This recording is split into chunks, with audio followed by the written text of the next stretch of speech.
Iginiit ng Malacanang na hindi maaapektuhan ng ipinataw na sanctions ng China kay Defense Secretary Gilberto Teodoro Jr. ang kanyang mandato bilang kalihim ng Department of National Defense.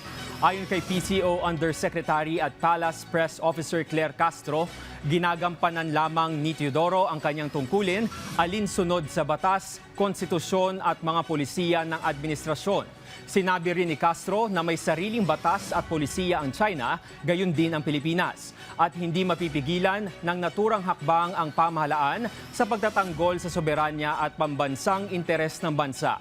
Matatandaang ipinagbawal ng China ang pagpasok ni Teodoro at ng kanyang pamilya sa mainland China, Hong Kong at Macau, gayon din ang pakikipagnegosyo sa kanila ng mga Chinese individual at mga organisasyon.